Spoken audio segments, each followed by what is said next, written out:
He said, Krista, what gives you the right to decide how someone else heals or lives their life? And I was like, gulp.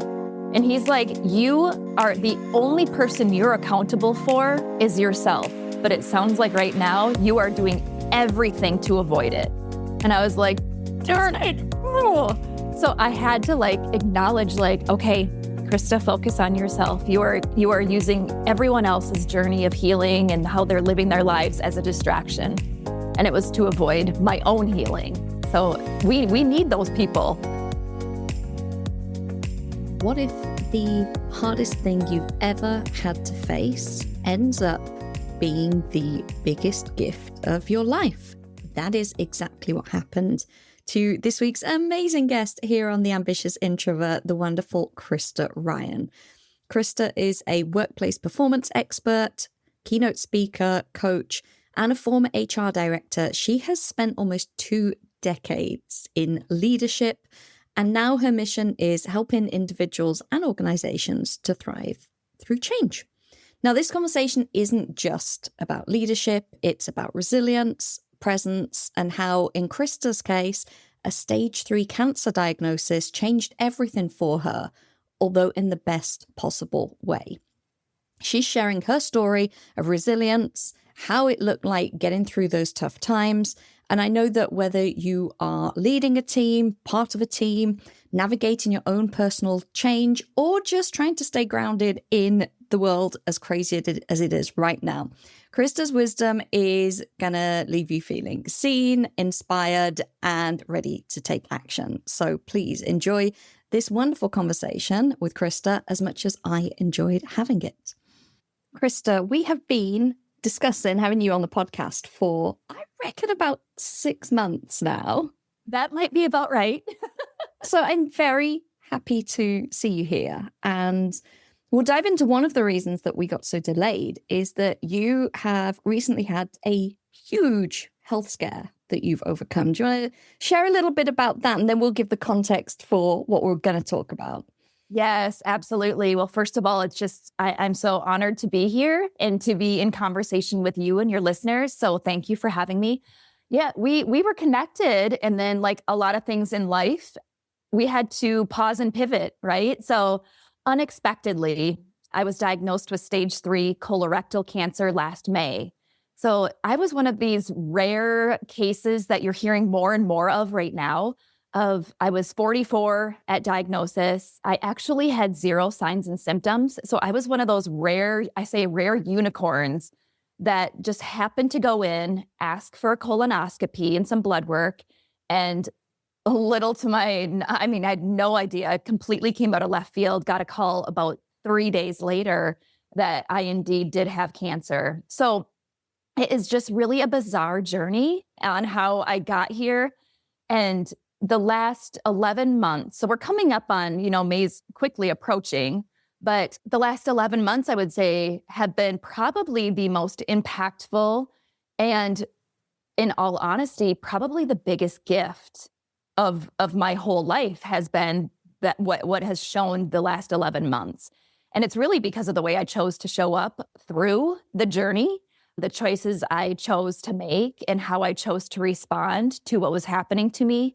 So it's just been such a wild ride, Emma-Louise. It's been a wild ride, but such a gift and such a blessing that, to be honest, I'm here today. I'm super happy to say I'm 2 weeks out of my last surgery. So that was my 4th surgery, was 2 weeks ago today. This is where they kind of put my body back in place. So I had my tumor removed. They did a ostomy, which is something to keep me safe and healthy while my body was recovering. They removed all of the cancerous area. So I am missing part of my colon, my entire rectum, a lot of the area that your GI needs. And then this last surgery, they just kind of put me back together. I say they put Humpty Dumpty back together again. And now I'm learning how to live with my new body and how it, takes the nutrition and nutrients and food. And it's just, our bodies are such a miracle. They're so amazing and fascinating to me. And really, our minds are connected to our gut. So I've just learned so much in this last 11 months about the power of being resilient is not just for our mental health, it's actually for our physical health as well.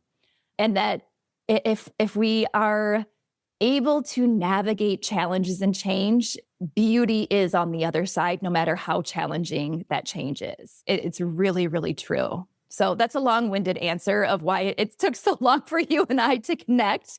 But here we are in conversation finally.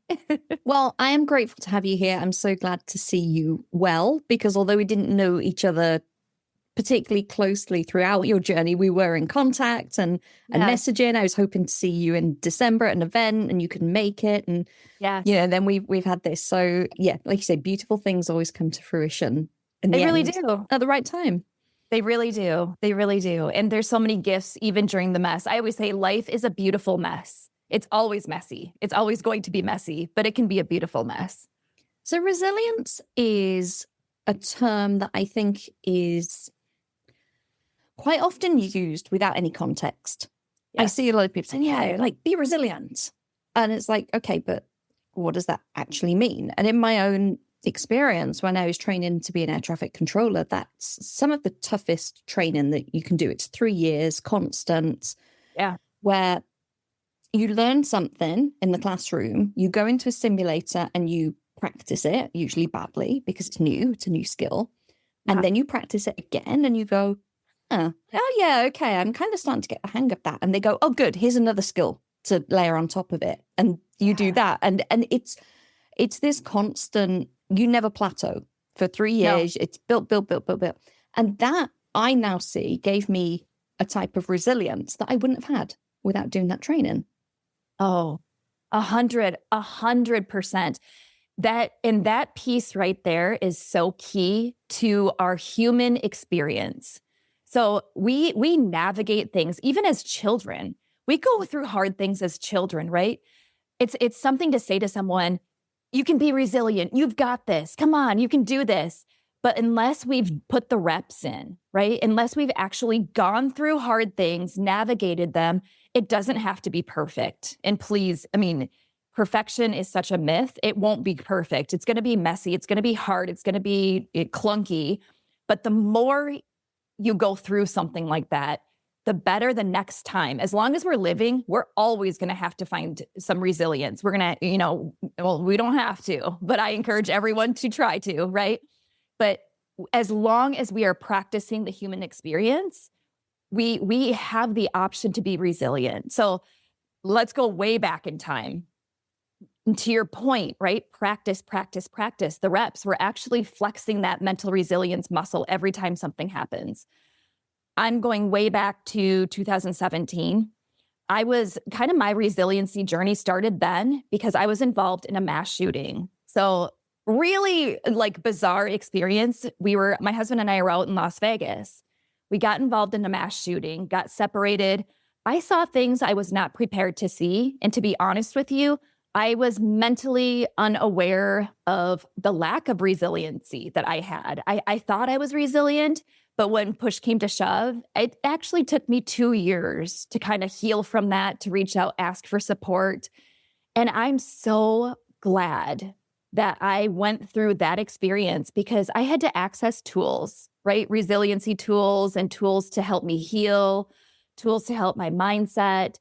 Just so much awareness came after that event that when I was diagnosed with cancer, I anchored into what do I need to do right now? Okay, I know what I don't need to do is I don't need to self-sabotage and go into that internal narrative that's false. I legit, the moment I was diagnosed, anchored in some of the tools that supported me way back in 2017 because I realized I've done a change before that was tough. I can do it again. And let me tell you that I was able to do it so much faster. It really made a huge difference because I was like, I can do hard things. I've done this before. I got this. Okay, what do I need to do? Check off this, check off that. So I started to anchor in some of those tools. If I had not gone through that experience in the past, I wouldn't have been able to get to that resiliency as fast as I did because I had those reps in place. So I think to your point, practice is so important in life, right? Practicing how to be resilient. It is a common, I like to say it's like the ocean waves. It's constantly going to be coming, right? There's going to be opportunities for resilience as long as we're on this earth. It's a guarantee. And your examples are on the extreme end. You have sure. experienced two, extremely challenging situations there with your health and with the shooting. Yeah. And I think it's important because people might think, oh, well, Krista had that and that was awful. And, oh, my thing I had wasn't that bad. I didn't, it didn't seem that bad. So therefore I should just be okay with it. But recognizing that resilience affects everyone differently and we all respond differently. And a challenge is a challenge is a challenge. Like I was talking to a client about this where she can now look back at periods she's gone through in her business that felt challenging. And she now goes, but it's always okay in the end. Yeah. It's always okay. And she didn't go through something as traumatic as you've experienced, but she recognizes the lows or the periods that felt hard, and she can learn from that and build from it. Does that resonate? Oh, absolutely. And it's a really important piece too, because what we often do is we often start to compare stories, right? We're all of a sudden saying like, well, you went through that. I can't relate to that. Like Krista, a mass shooting and a stage 3 cancer diagnosis. I don't have that. I can't relate to that. All of us can relate to each other because we're all navigating something. So whether you have a teenage daughter that you're really having a hard time having conversations with because you're both, they're trying to carve out their path in their life. You're trying to help guide them, right? There's a, I like to say a butting of heads sometimes, right? This is resiliency. This is how do we navigate this together? How do we stay grounded? And when I say stay grounded, it's really staying in that neutral space where we're not going toxic positivity, but we're certainly not going negative. Negativity, as you know, as your listeners know, that's how we're wired. We're wired to go negative first in anything. Flat tire, waking up late for an alarm, a tough conversation with a spouse or a loved one. We have tendency and we are hardwired to go negative first. Resiliency is knowing and catching that moment so that you can make the choice of something different, right? How else can I choose to respond in this moment? To me, that is resiliency. I love that because I always say that power is in that pause. Yes. And that toxic positivity that you're talking about is very much just don't think bad thoughts. Just only think positive thoughts and don't ever be negative. And, and okay, that can be helpful in certain situations, but you're never going to not think negative thoughts. Because like you say, we're hardwired that way for survival. Yes. And that's why I always say you've got to catch that pause and that choose and how you are going to respond at that moment, rather than just letting your brain go off and just respond how it naturally wants to. 100%. And it happens even, especially when we're negative, right? Especially when we are in a challenge and we're approached to something, the opportunity to be resilient. We're going to go negative first. But it's so interesting to me, and I love to play with this. Even the most positive experiences, we tend to go negative, right? We find out like a friend's getting married. Fantastic, beautiful event. All of a sudden we go negative first thinking, oh, I need to book a flight. That's going to be really expensive. Oh my goodness. I need to lose like 6 pounds for this wedding. Oh my goodness. We are hardwired to find somehow to go negative first. You get a promotion you've been going after immediately. Oh man, what if I'm caught? What if they think I'm a fraud? What if I actually don't deserve this? What if I can't handle the workload? Right? So it is insane and so fascinating to me how we are hardwired this way to go negative first. And to your point, the power and my first step in all of this, in especially the resiliency journey, is power in the pause. Take a moment, take a deep breath, and acknowledge what the situation actually is that you're in. And that is facts, right? So for me, when I'll use my cancer diagnosis, when the call came through from my doctor and I made them actually say the words because I wanted to make sure I was not creating false stories. I said, Dr. So-and-so, you're going to have to actually say the words because I think I know what you're saying, but I need you to say them out loud. So I'm fully understanding the truth in this moment, and I'm not creating false stories. So when they said the words that you do have colorectal cancer, I did the whole power in the pause. I took a moment. I took a couple really deep breaths. And then I started to really anchor in that neutral space of, okay, I do not know what this means. I don't know what the future holds. At this time, I wasn't told stage 3. That comes after a lot of tests, and there's steps that happen for that. But it was just a cancer diagnosis. So I acknowledged the power in the pause, took a couple deep breaths, and then I just asked myself the question of, what is my next best step in this moment? And it was, to be honest, it was at the salon. I had foils in my hair. So my next best step is I got to get these stinking foils out of my hair, and I have to go home and have a conversation with my husband. So I need to lean on someone for support. But it was the first step is always just, take a breath, a deep breath, and acknowledge the situation that you're in as the truth of it. So not the spiraling out of control, like, oh my goodness, this is going to be so bad. I'm so scared. Like all of the emotions can get involved really quick, but then all of a sudden you're off the rails. And so power in the pause is always the first step. I'm glad you said support, because I wanted to touch on that from what you said about your experience after Las Vegas, where, you feel like you didn't cope with it that well. And it took you a long time to reach out and get support. A lot of people, especially very successful, ambitious people, feel like they should be able to do everything themselves. They should be able to work through it, and, they should be strong enough and all of this. And I see that a lot where people don't reach out for things like therapy or coaching because they've got this narrative of, I can do it on my own. And it means that I'm a failure if I need to, or I'm weak if I need to go and lean on someone else. What was the kind of story around that with you? Why did it take you so long after Vegas to reach out and get that support? Beautiful question. I was one of those individuals. So at the time of Las Vegas, when this happened, I was a mental performance coach. So I was coaching executives worldwide on their resiliency, their mental conditioning, their strength. I was a fraud to myself. So I was pouring into others, supporting them. It can be a lot easier supporting others than the self-support. So if anyone listening, you're not alone. This is very common.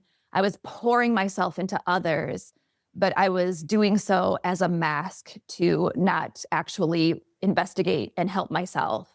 So I was being a fraud. I was really helping others with their resiliency, mental strengthening. And then I was coming home and I was self-sabotaging. I was isolating. I'm that type of individual that I thrive through connecting with others. That is how I know I'm aligned with my internal GPS. My core values are joy and connection. But during this time, the number one red flag was I wasn't feeling the joy. And I was certainly self-sabotaging because I was isolating. So I was avoiding conversations. I wasn't going out with friends and family. I was really self-sabotaging. The moment I realized I needed to change something is I was watching my marriage really take separate directions. My husband and I were both healing in very separate ways. So we were at the event together, but we got separated during the shooting for a very long time. So part of my upbringing, I had always thought I would be a helper. If there's a burning building, I'm going to be one of those people that runs into the building and I'm helping everyone. I'm dragging everyone out. Like that was just instilled in my mind. I'm going to be a helper, right? And I had to learn how to forgive myself because the night of the shooting, I only was thinking about my 3 children and I was running for my life. I was thinking, keep freaking going, KFG, keep freaking going. I had to run and get home to them. So to be completely honest, I ran over the top of people that were very hurt. They were crying out for help. And in that moment, I just kept going. There was 22,000 people in attendance there. Over 800 had gotten injured or shot. 58 lost their lives. So it was very much like a war zone that I was ill prepared to be in. So when I got home, in my head, I was like, okay, I'm safe. I'm good. I'm going back to the life that I had before. I'm fine. Everything's fine. Fine is my most dreaded 4-letter word. I hate it. It means something's not okay. So it is, when I hear the word fine, I'm like, let me dig in more. What's really going on here? But I was telling myself, I'm fine, I'm fine, I'm fine. I was not fine. And I realized that the way I was living, I was extremely depressed. I was having nightmares. I was really sad. And I realized that I remember looking out over the lawn in my backyard one day, and I was just like, I'm not feeling the fulfillment that I want in my life. And it was almost like a ton of bricks just dropped on me. And I realized, oh my goodness, if I don't figure this out, guess what? The person that chose to unleash that barrage of bullets that night onto the crowd that actually claimed 58 lives, took them off this earth, he also is taking mine. And I'll be damned if I'm going to let that happen. Like he set out to destroy as many lives as possible. I'm going to flip this narrative, and I'm actually going to live my best life. He's going to have given me the opportunity to live my best life, but it's up to me. I got to do the hard work. I got to do the reps. So that day, that moment, I reached out and I went and got some PTSD therapy. I started my journey of PTSD therapy to really work out some of that trauma. I got into a local therapist every 2 weeks, started a therapy journey. I had an executive coach that was military trained that was supporting me through all of this and not afraid to call out my BS. And I promise you, I absolutely promise you, if I had not made that choice that day, I would not be here where I'm at today. I would not mentally be the person I am today. And it is the most strong and probably largest awareness is like, we're not built to do this life alone. You know, I thought, I got it. I've got all the tools to help others. I can certainly help myself. We're too close to ourselves. We're like, our nose is in the ground, right? Because we are who we are. We need others to help support us. I call these my parachute people. When I'm free falling and I need someone to help me pull the cord so I can land a little bit softer, those are my parachute people, and we all need them. Otherwise, we're free falling alone, and that's not what life is about. I like the nose in the ground analogy. I always say you can't read the label from inside the jar. Oh, I love that. Because you're too close. And it's wrapped up in emotions and filters and assumptions. And like you say, you get a coach or a therapist or someone that is removed from the situation and can look at it in a very unemotional way. And they hear you and they're like, yeah, no. And they'll call you out on something and you go, oh, oh yeah. Yes. My coach, I remember the day, I was stuck in this automatic negative thought, blaming, complaining. I was really criticizing my husband on how he was healing from that Las Vegas event. He wasn't in therapy and he wasn't doing X, Y, or Z. I was. So I was like judging and comparing. And my coach, I was verbally venting to my executive coach. He stopped me and he gave it to me hard. You know, he said, Krista, what gives you the right to decide how someone else heals or lives their life? And I was like, gulp. And he's like, you are the only person you're accountable for is yourself. But it sounds like right now you are doing everything to avoid it. And I was like, darn it. Oh. So I had to acknowledge okay, Krista, focus on yourself. You are using everyone else's journey of healing and how they're living their lives as a distraction. And it was to avoid my own healing. So we need those people. Something I've seen a lot with business owners when I've coached them is this comparison, because they'll see someone very successful and they you know, we might have a strategy for visibility or for marketing or something like that, which they're not really fully embracing. And then they'll be like, oh, but that person doesn't do that and they're successful. Or but this person, they do something different and they're okay. And almost looking for the excuse to not do the uncomfortable thing because, oh, we've got these people there and, you know, they've done it differently and they're okay. And that's not fair. And why do I have to do this if they don't? And I always say, you don't have to do any of it, but you don't know the full story. of someone else's journey as well, whether it's healing or growth or business or career or whatever. We never know the full behind the scenes. And it's so easy to look at the highlights and think, oh, well, they've got it easy. That's not fair. That's exactly right. That's exactly right. We are human and we play that comparison game. Like, well, they don't have to. It would be like the same thing as saying like, well, that person looks good with blue. Like, why can't I wear? Like, it's just crazy how we all of a sudden just attach ourselves to other people's journey. We don't know anything about what the reps they put in, on the backside. Life is really a resume if you think about it. People are only putting out the good stuff. You don't see all the mess behind, all the building blocks it takes to get them from point A to point B to point C. You don't see all the guts. You just see the glory. But there's so much behind the curtain for all of us. And so I think the holding your hand out and saying, I don't want to do this alone, to help me understand. How did you get from point A to point B? Help me understand, without saying, I want to do it exactly like you, or I want to be exactly like this person. It's just not possible. And there's a vulnerability element there. And I talked about this when I recorded the episode with Jim Moorhead, who I know you're friends with also. Lovely Jim.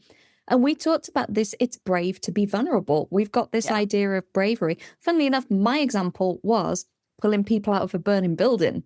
That was great.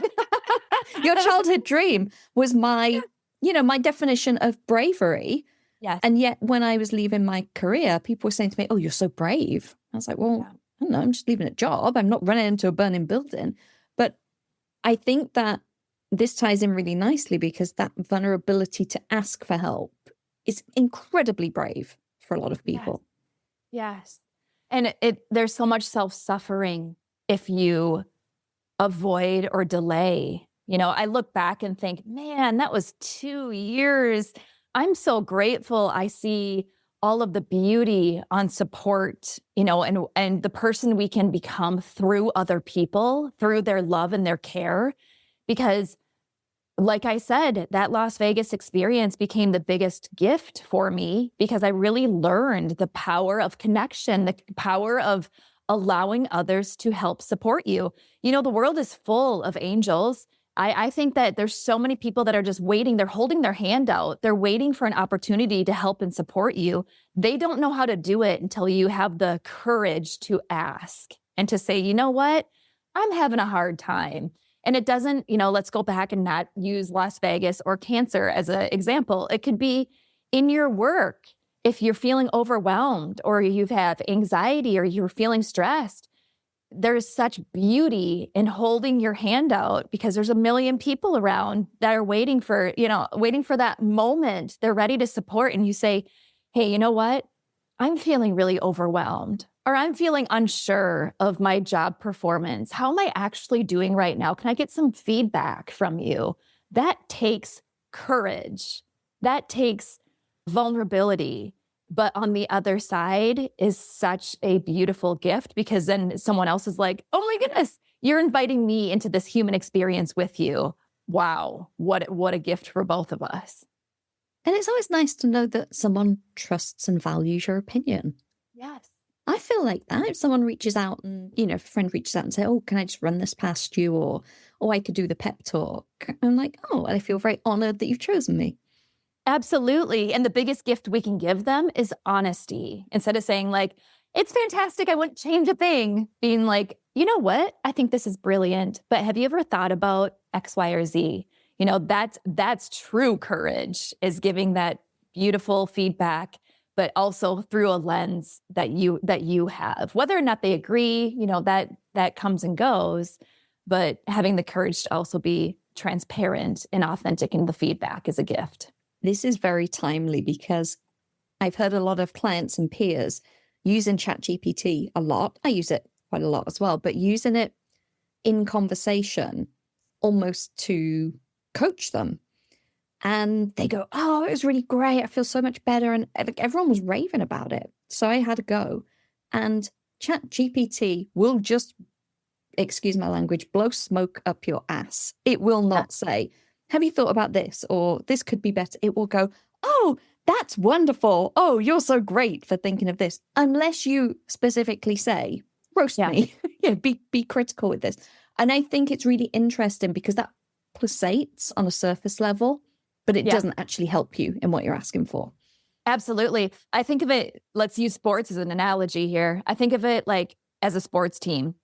If you are looking for, like, if the players are out on the field, right? It doesn't matter what the sport is. If the players are out on the field, are they looking for the cheerleaders for feedback? Like, where they're like, yay, you're doing awesome. Yay, go, go, go. Or are they looking at their coach, where the coach is like, next time, try this. Next time, run there. Next time, do this. I'm always looking from a coach, right? I'm always, it feels good. It boosts up my ego. It makes my heart happy to hear cheerleader once in a while, right? But if I really want to grow as an individual, as a human, as who I am, as Krista, I'm looking for a coach. I'm looking for that person that can give me a vulnerable, like assessment or something I haven't really, to your point of inside the jar, we can't read the label. I'm looking for someone to tell me what's on the labels on this side. Should I try different ingredients? What else can I try to mix it up here? Right. So I love that, how it's, we all can use a cheerleader once in a while, but if we really, really want courageous feedback, we really want to be, vulnerable, get yourself someone that's not afraid to give it to you as a coach. And when I say it like in a loving, supportive way, it's okay to have a very high standard for that individual as well. Yeah. This is rubbish. Yeah. Yeah. Yeah. If they say this is rubbish, maybe that's not quite the right feedback. I had a friend when I was younger and, before the days of the internet. So we used to go to actual shops to buy clothes at the weekend. Oh, yes. And try them on in the fitting room, as one did, not try them on in the bedroom. And she would always say, oh, that's really nice. And I'd be like, no, it's awful on me. She was just so sweet and polite that she'd say, oh, that's nice. And I wouldn't even be asking because I'd seen it in the mirror and, I have eyes, so I could tell that it was awful. I'm 5'2". Not everything is going to look good on me. That's, I accept that. But she would never say, I'd be like, but look at this bit. It's terrible. And she'd be like, oh, no, it's not. It's fine. She'd say, it's fine. It's fine. Fine. It's fine. And look at the damage that can do. Like, then it breaks down trust. All of a sudden you're like, I do not trust this person to give me accurate feedback because I know they do not have the confidence or the courage to be able to do so. And that can really break down trust in relationships. That can break down trust. I see it in organizations all the time where feedback is a gift, but you have to be honest, vulnerable, and courageous about it in a loving way. Otherwise, you are breaking trust. I read something great about that the other day. I was reading an article about news, funnily enough, and about trusted news sources. Yeah. And the quote was something like, trust isn't about news organizations being perfect, but it's about them being consistent and having integrity. People will trust news where there's a consistency and integrity, but no one's expecting it to be faultless 100% of the time. And that is so true. Like you say, that trust gets eroded when someone over and over and over again is saying something. You're like, yeah, that's not right. That's not true. Yeah. Yeah. And I have to ask myself when I'm having a hard time being honest and vulnerable. So say my daughter's having a bad, day playing volleyball or sport or something, and she asks for some feedback from me. Sometimes I don't want to give it to her because I don't want her to get hurt, right? So I'm like, sometimes I'll be like, oh, you're doing fine. Just keep your chin up, just keep smiling, just have fun at the end of the day. But then I have to pause and ask myself, am I being selfish with my feedback? Am I avoiding my own discomfort by not giving her some more honest feedback? So if the answer is yes, that's so selfish. Like, I'd rather be comfortable than give honest feedback. That's selfish of me. So instead, what I will say, like, sweetheart, I'm seeing you, do this, or this. Have you thought of maybe when you, approach the ball, you do it, the 2 steps further back, or find something constructive to offer her that can maybe better the situation instead of keeping her comfortable or me comfortable, right? Because that actually just sabotages and it doesn't offer her a solution or even it does break down the trust. So if I find myself in those situations, I will oftentimes say, Am I avoiding this feedback for my own comfort? And if it's yes, then I'm like, oh, that's selfish. Okay, I need to figure out a way to be more vulnerable and courageous. I envisioning you going, no, honey, you're doing great. And then going, no, actually. Yeah, hold on, come back. I thought about it. I'm out. But it's the whole thing with constructive criticism. And Yes. that in sports in particular, I'm thinking back to school, if someone's yelling at you, just go faster or, just throw it harder, that's not helpful. But if it's like, why don't you try this? It's going to improve your performance. Yeah. I'm on board with it. Yeah, nothing makes me cringe more when a parent says like, well, that wasn't great. What went wrong? What was that about? I'm like, you think, again, you're asking them to read the jar on the outside. They're inside the jar. Like, help them out here and say like, I don't know, something was off today. Let's have a conversation about it. When I was a trainee controller, and then when I went on to train controllers, we got a report at the end of every day. And you had to do a course on writing the report because it was a very specific way of capturing the facts of what had happened that day in their training so that, Yes. they could recognize it. And it had to, because it was like a daily, it was building up, it had to accurately reflect what had happened because whether someone qualified or not could depend on that. But it also had to serve in a way that they could look back at it and go, oh yeah, I remember that day. And here I got some feedback of what to do differently or what to improve on. And I remember getting one report, this was many years, like 2 decades ago, and it just said, not your best day. What does that mean? And, there was nothing with that. Whereas other reports might say, oh, you had this situation and you chose to do this. In hindsight, this might have been better because of A, B, and C. Here are some things to consider. Great. I could go and read that a month later and still take something from it, right? And I think that's the point, like you're saying, there's a difference between just telling someone everything's great or you're rubbish, but there's a middle ground where we can actually be helpful. Absolutely. Absolutely. And it goes back to even being resilient. If you're offering some feedback, you're helping someone build a resiliency muscle. Like, okay, I got this. I'm going to try this next time. So even feedback can be a challenge for some people, but it is all part of the flexing of that resiliency muscle. Like, okay, I'm going to try this different next time. This could be a whole nother conversation, but some individuals really have a hard time with feedback, right? Because that becomes a breakdown for them. Like it's hard for me to hear courageous criticism. It's really hard because I take that as I'm a failure. I'm not good at what I'm doing. I'm a bad employee. I'm a bad mom. I'm a bad wife. I'm a bad friend. All of a sudden they're like going down that negative spiral. So feedback, again, is another place to practice resiliency because we get to choose how to receive it. So you were obviously coaching way before, your major life events and from an HR background. How has what you've experienced changed your perspective? Like, what did you believe, say, in 2016 that you can believe the complete opposite today? Oh, I love this question. I believe that the best life lived is the one that's happening in the moment right now. I never knew that back in 2016. I didn't even know that, back in 2023. I fully believe in all of my heart that we have the opportunity to have our best day and our best moments right now.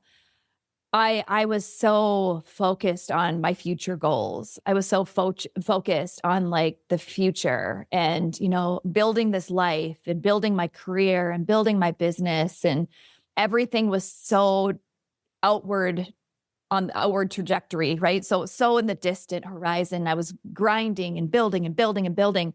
And what I realized is I was missing the magical moments of being in the present moment. And I live such a grateful and fulfilling life right now because I'm so intentional about my present moment experiences. So I really wake up and I'm intentional about my conversations with my kids. And I'm intentional about like the way I'm choosing to pick out my thoughts. Like we really get to choose our thoughts like we choose our clothes. We really do. I'm intentional about the conversations I have with individuals. I'm intentional about, driving in my car and looking around and being grateful for all the things around me. This is something I was not actively practicing years ago. And I think it has just brought so much beauty to me that I really do believe that I no longer am really focused on building this massive career and looking out and having like a 5-10 year goal. My goal is to have a kick-ass day today. Like, my goal is to make someone smile today because that just warms my heart. My goal is to make sure that my loved ones know how much they're loved. Like, that's today. So I think it's more of like the power of present and being in the moment, because otherwise, what is this all for? Like, sometimes I have to be like, what is this all for if we are not enjoying every stinking day?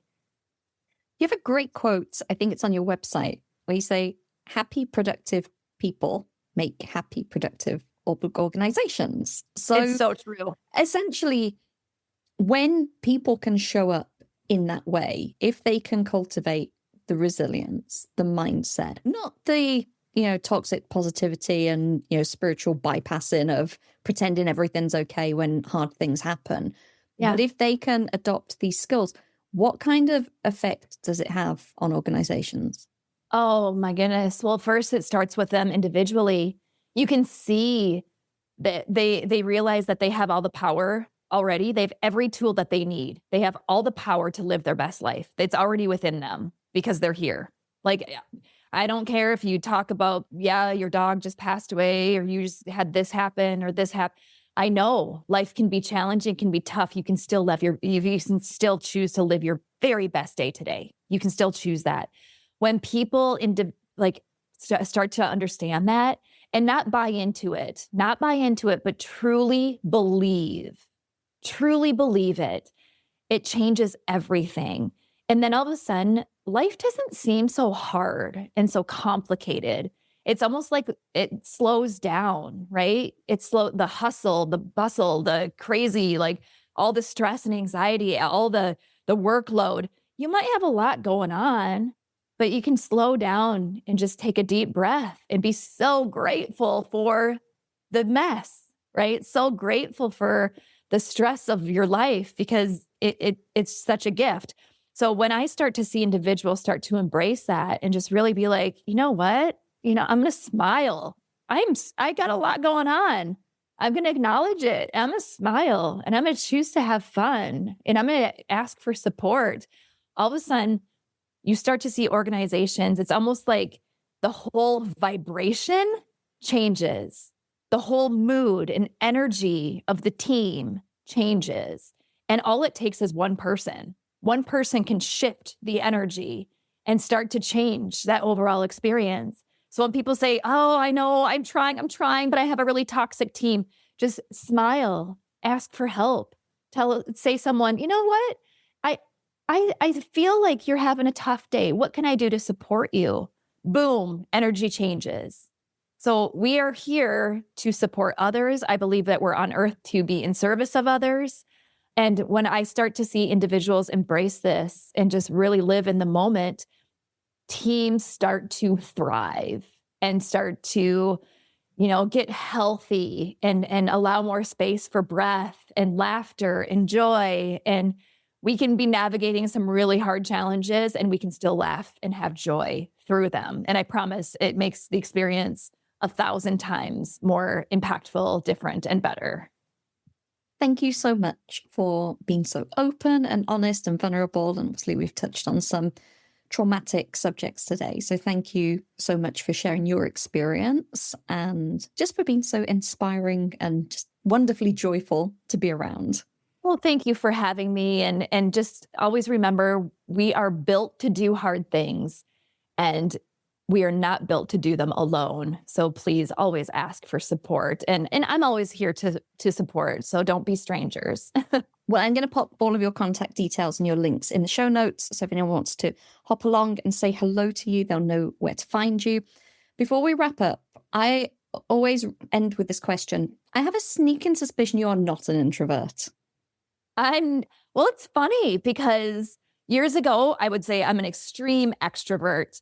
The more the more I'm navigating in life, I think I am a little bit more of an introvert than I acknowledged, because I'm very comfortable in my own space and being alone. And I find a lot of joy and peace in that. And I actually love my own company, which I don't think I've ever been able to say. So I'm a little bit more introverted than some might think. That's so interesting, and something that I see a lot when people have gone through personal development and they get to a more mature age, like you and I, and go, oh, actually, now that I'm comfortable with myself and now that I'm okay with what's going on in my head, I actually really enjoy being alone.